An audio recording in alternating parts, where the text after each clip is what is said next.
Il est midi, bonjour à toutes et à tous et bienvenue. C'est l'heure de votre journal que l'on entame avec les titres de l'actualité. L'Algérie a été le premier pays à octroyer un don de 30 millions de dollars à l'autorité palestinienne au lendemain du raid sioniste sur la ville de Jenin en Cisjordanie occupée. Les Palestiniens n'ont pas manqué de féliciter le soutien indéfectible de l'Algérie et sa solidarité permanente.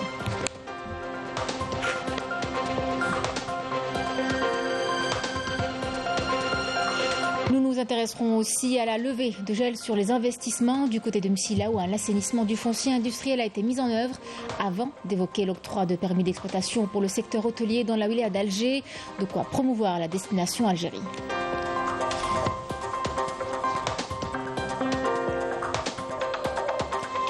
Nous vous parlerons par la suite de la langue la plus parlée en Afrique. La journée internationale de la langue swahili a été célébrée hier à l'ambassade de la Tanzanie en Algérie. Une journée instituée par l'UNESCO pour promouvoir cette langue qui se veut un instrument unificateur de l'Afrique.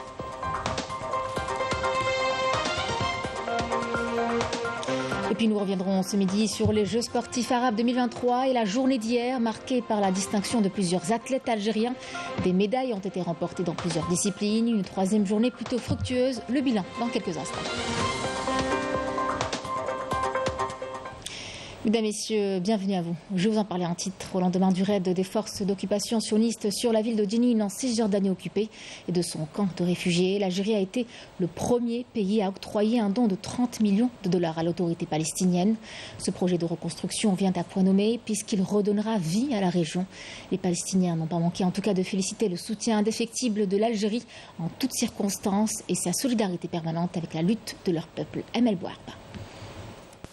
Décombres et désolation, voici ce qui reste de la ville de Jenin et de son camp de réfugiés après l'attaque barbare et criminelle menée par les forces sionistes qui a fait au moins 12 Palestiniens tomber en martyrs, plus d'une centaine de blessés et des milliers de sans-abri. Livrés à eux-mêmes, les Palestiniens dévastés trouvent toutefois du réconfort dans l'aide qui leur parvient. Comme à son accoutumée, l'Algérie a été le premier pays à aller à la rescousse de ce peuple frère. Décidé par le président de la République. Un don de 30 millions de dollars a été alloué par l'Algérie à l'autorité palestinienne pour aider à la reconstruction de la ville de Jenin en Cisjordanie occupée.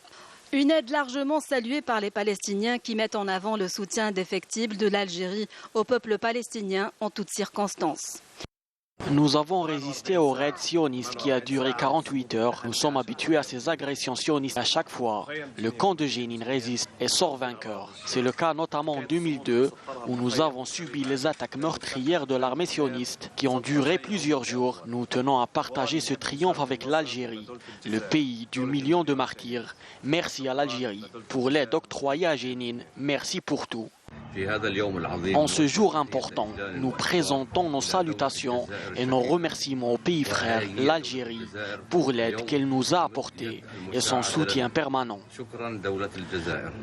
Dans le camp de Jenin, bastion de la résistance et de la résilience palestinienne, un seul mot d'ordre, la poursuite de la lutte malgré la férocité de l'occupant sioniste qui a sorti sa machine de guerre.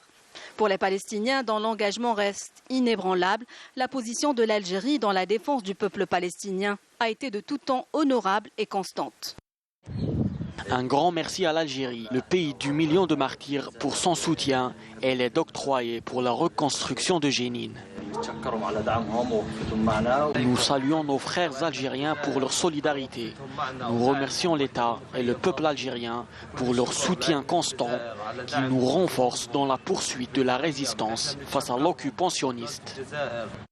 L'agression sioniste contre la ville de Jenin et son camp de réfugiés a causé des dégâts incommensurables et une dégradation de la situation humanitaire avec des pénuries d'eau et d'électricité. Les Nations Unies ont exhorté les États membres à augmenter le financement de plus de 2 millions de Palestiniens. Le grand format de ce week-end est dédié à la levée de gel sur les investissements considérés comme cheval de bataille des pouvoirs publics qui ont mis les bouchées doubles pour booster l'économie nationale. L'exemple ce midi, il nous vient de la wilaya de Msila où la direction de l'industrie locale a procédé à un véritable assainissement du foncier industriel. De quoi encourager bien sûr les investisseurs nationaux à mener bon port leurs projets, créant richesse et postes d'emploi. Le reportage est signé Adel Brahms. Avec 2 zones industrielles et plus d'une vingtaine de zones d'activité, Msila est en passe de se positionner dans l'échiquier économique national et du coup contribuer à l'essor économique du pays, notamment à travers l'assainissement du foncier industriel qui devrait profiter aux investisseurs mais aussi aux jeunes porteurs de projets. Il existe deux zones industrielles, l'ancienne zone industrielle et l'autre c'est la zone industrielle de Dra al-Hajja qui est à l'achèvement. Et aussi on a 23 zones d'activité dans 5 zones d'activité en étude. On a fait 24 choix de terrain pour les jeunes porteurs de projets, start-up. Donc 24 choix de terrain et on a pris en charge financière pour 4 zones d'activité, micro-zones, pour attribuer le terrain pour les porteurs de projets. Des efforts à même de permettre aux opérateurs économiques de mener à bon port leurs projets, créer de la richesse et de l'emploi. La commission de Wilaya pour lever les obstacles aux investisseurs a étudié 65 dossiers d'investissement, dont 63 projets pris en charge au niveau local, avec 25 autorisations d'exploitation qui fait un objet de 2853 postes d'emploi et aussi 38 projets en cours de réalisation ça créera un poste d'emploi de 2266 postes d'emploi. Le secteur de l'industrie à Msila ne compte pas s'arrêter là, puisque l'opération d'attribution des assiettes foncières aux opérateurs économiques devrait se poursuivre. Recensé presque 1600 lots qui entrent dans le foncier industriel. Et on a constaté presque 234,19 hectares qui est un foncier disponible qui va entrer à la plateforme qui sera prochainement dans l'attribution, la nouvelle attribution. Des mesures qui ont profité aux opérateurs économiques nationaux qui ont longtemps souffert des lenteurs administratives. Nous étions confrontés à plusieurs difficultés pour la concrétisation de notre projet, qui n'a pu voir le jour qu'après l'obtention de l'autorisation d'exploitation et la levée des entraves. Nous espérons contribuer efficacement aux ambitieux projets du secteur de l'habitat.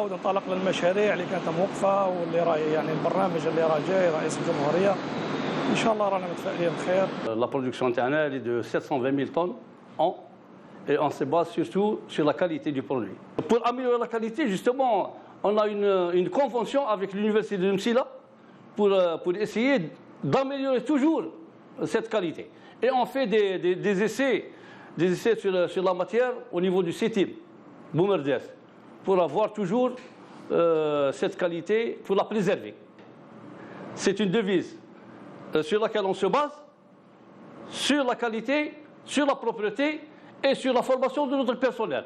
Le personnel ternain, il est d'une formation, c'est presque tous des cadres qui ont de très grandes expériences dans les briqueteries et sur lesquels on a misé.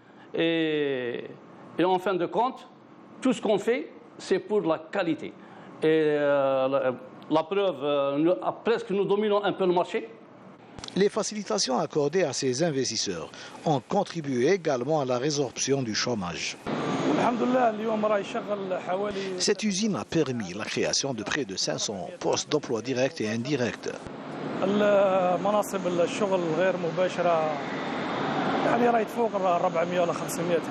Nous avons une convention d'abord avec le centre de formation professionnelle. Nous avons déjà des conventions pour permettre la formation des jeunes. Et ensuite, avec l'université de Msila, pour permettre aux gens de faire leurs études de fin d'année dans notre usine. Je travaille au niveau de cette briqueterie depuis 3 ans, en tant que gérant du four. En décrochant ce poste de travail, j'ai pu appliquer tout ce que j'ai appris durant mon cursus universitaire.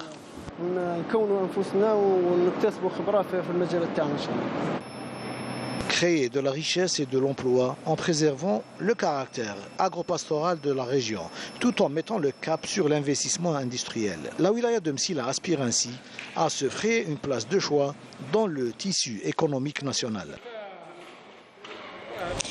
L'attribution de permis d'exploitation dans le secteur hôtelier, on vous en parle également. Des dizaines de projets d'investissement se sont concrétisés dans la wilaya d'Alger. De quoi relancer et dynamiser ce secteur sur lequel l'Algérie table aujourd'hui et promouvoir la destination Algérie. Walid Yousfi. Bonne nouvelle pour le secteur de l'hôtellerie. Une centaine de permis d'exploitation ont été attribués par la wilaya d'Alger en ce début de saison estivale. De quoi permettre aux nouveaux établissements hôteliers de commencer leurs activités et proposer un service de qualité aux visiteurs. La commission de wilaya a accordé des permis d'exploitation au profit de 92 projets d'investissement dans 18 projets touristiques. Nous avions un permis temporaire. Nous n'avons reçu le permis d'exploitation que récemment.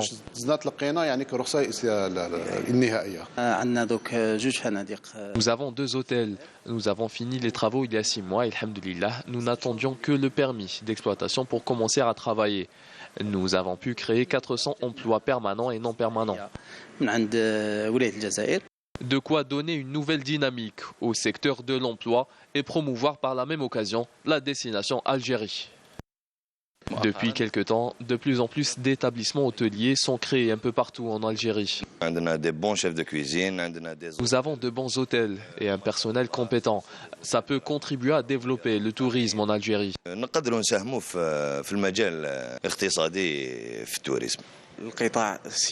Le secteur du tourisme est en développement ici et on souhaiterait le promouvoir davantage et montrer aux étrangers qu'il y a du potentiel ici. Une résolution qui reflète aussi la volonté des pouvoirs publics de renforcer davantage ce secteur, à travers notamment la levée d'entraves sur des projets d'investissement en rapport avec le tourisme à l'arrêt depuis un certain temps. Après une suspension de l'activité de transport maritime de voyageurs à destination et au départ d'Annaba, qui aura duré 5 années, l'Antiquipone reçoit le premier ferry Al Jazair. Avec à son bord plusieurs milliers de membres de notre communauté établie à l'étranger, le navire provient de Marseille pour sa première traversée de cet été. Il faut savoir que des mesures de facilitation ont été mises en place pour assurer fluidité et rapidité. Rina Lourari.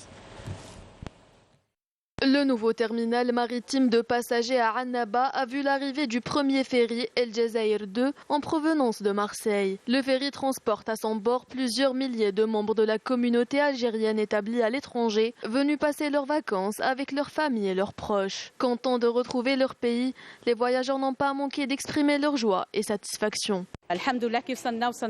Nous sommes bien arrivés et avons été très bien accueillis. Notre voyage était très agréable et nous n'avons eu aucun problème lors de la sortie.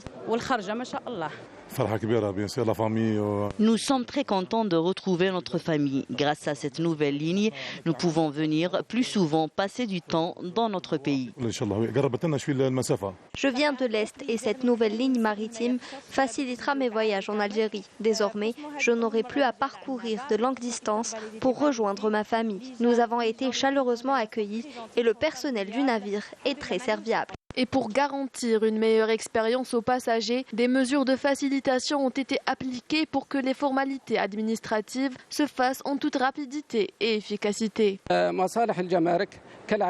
Les services de douane sont prêts à accueillir et à prendre en charge les voyageurs et leur faciliter les formalités douanières.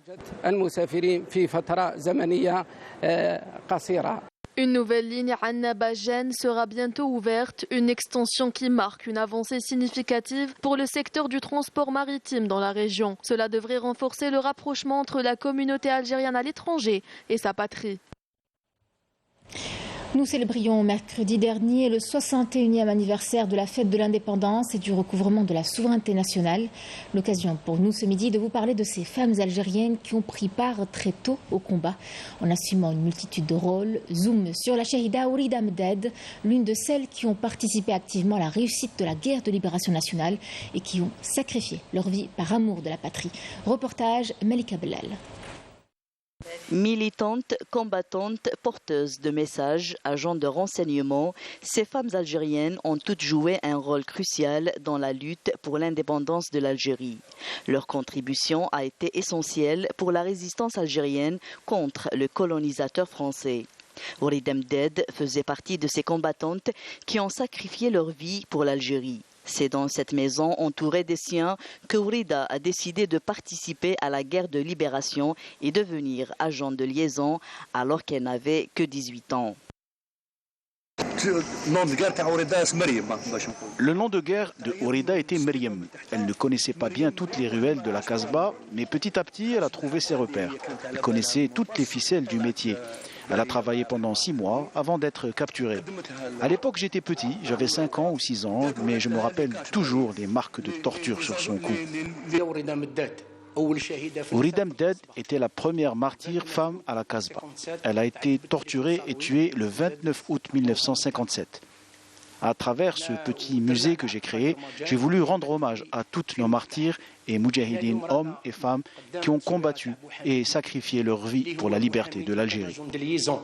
Hassiba Benbouali, Jamila Boupacha, Jamila Bouhired, Samia Al-Khdari, des martyrs et des moudjahidettes qui ont marqué l'histoire de l'Algérie et contribué activement à changer le cours de l'histoire de l'Algérie.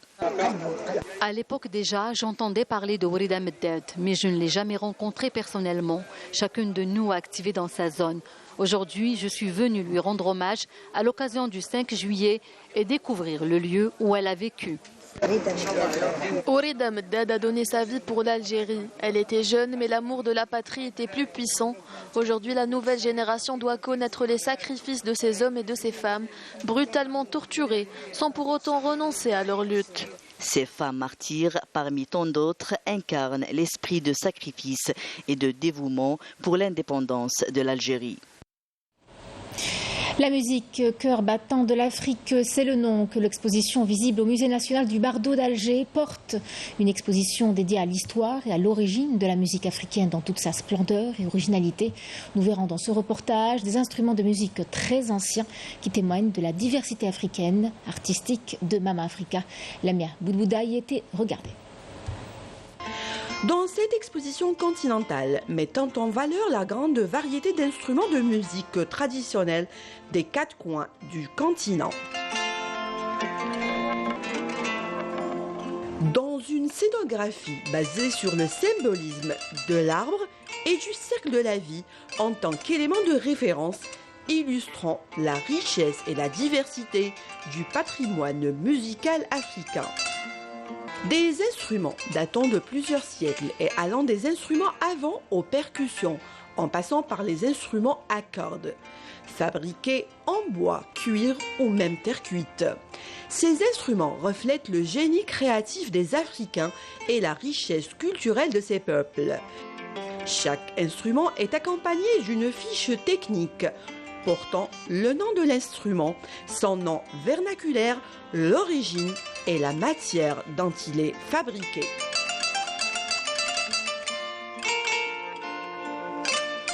Certaines pièces sont comme des œuvres d'art uniques, comme ce def de forme carrée ou le ngouma du Soudan datant du 19e siècle, ou bien ce tambourin appelé droum du Gabon. Et dans la sculpture est juste sublime.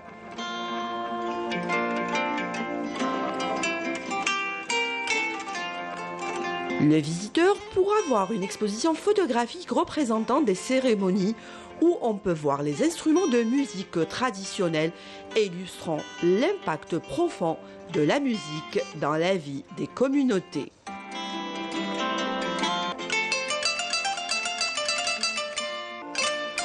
Des projections vidéo sont incluses dans l'exposition, permettant de mieux connaître certains instruments et leur fabrication. Une exposition qui rappelle le pouvoir transcendant de la musique et sa capacité à rassembler les peuples et à célébrer leur identité culturelle.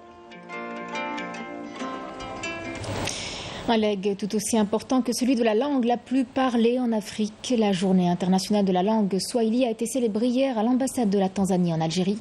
Une journée instituée par l'UNESCO pour promouvoir cette langue qui est aussi pratiquée dans certains pays du Moyen-Orient.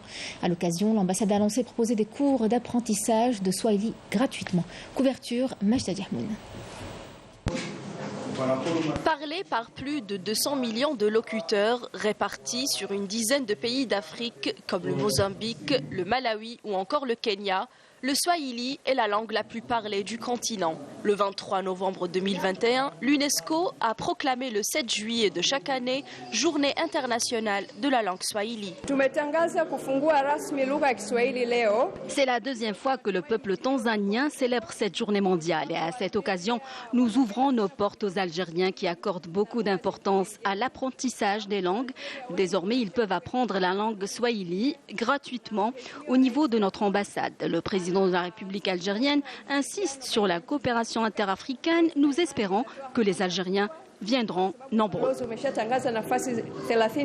Swahili, c'est une langue africaine qui est parlée beaucoup plus dans les pays de l'Est d'Afrique, la Tanzanie, le Kenya, l'Ouganda, le Rwanda et le Burundi. Aussi parlée dans certains pays d'Asie, par exemple Yémen, Oman, aussi les îles de Comores. Nous, comme l'ambassade avec l'État algérien, on a commencé d'avoir les protocoles d'accord pour promouvoir la langue swahili. Plusieurs étudiants tanzaniens ainsi qu'algériens ont pris part à cet événement et ont mis en exergue la beauté des traditions et des danses tanzaniennes telles que la danse du Mdwara ou encore celle du Messaï.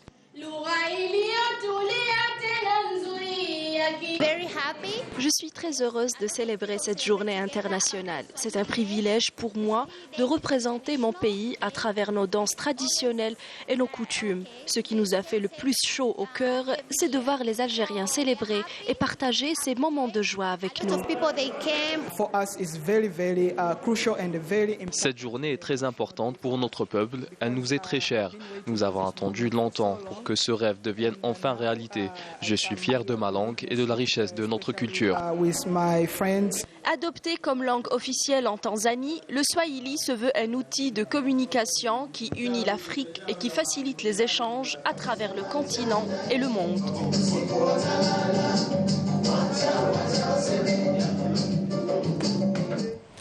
Revenons ce midi sur les Jeux sportifs arabes 2023 et la journée d'hier qui a été marquée par la distinction de plusieurs athlètes algériens. Des médailles ont été remportées dans plusieurs disciplines, athlétisme, natation, handball ou encore volleyball. Une troisième journée, vous le verrez, plutôt fructueuse pour l'Algérie. Le bilan avec Sid Ahmed Bouraïb. 10 nouvelles médailles d'or sont venues enrichir la moisson algérienne. L'athlétisme et la natation ont eu la part du lion avec 4 breloques chacune. Au centre aquatique d'Oran, Amel Melih a fait d'une pierre deux coups en décrochant la médaille d'or du 50 mètres papillon et réalisant au passage un nouveau record d'Algérie qui est désormais de 27 secondes 15 centièmes. Quelques minutes plus tard, c'est sa coéquipière Rania Nefsi qui s'adjuge la première place du 100 mètres brasse en 1 minute 12 secondes et 17 centièmes. Les nageurs ajouteront 2 autres médailles avec Iman Zitouni sur 200 mètres d'eau et le relais 4 fois 100 mètres nage libre. À quelques encablures de là, le stade Miloud Hedfi abritait les épreuves d'athlétisme. Le vétéran Larbi Bourada a mis fin à sa carrière de la meilleure des manières en remportant le décathlon. Le 800 mètres est largement dominé par Slimane Moula et le saut en longueur par Yasser Triki. La dernière épreuve d'athlétisme au calendrier de ces Jeux, le relais 4 x 400 mètres masculin, est remporté par l'équipe algérienne. Dans les sports collectifs, les handballeurs ont enchaîné une deuxième victoire de suite en venant à bout des Qataris par 28-27 après un match très serré. Une autre victoire contre le même adversaire, cette fois-ci en volleyball, sur le score de 3-7-0, 25-12, 25-16 et 25-12. C'était le journal de la rédaction. Merci à vous de l'avoir suivi. Tout de suite, les nouvelles du ciel avec Amal Aribi. Quant à moi, je vous retrouve à 19h pour l'édition du soir. Excellent après-midi à tous.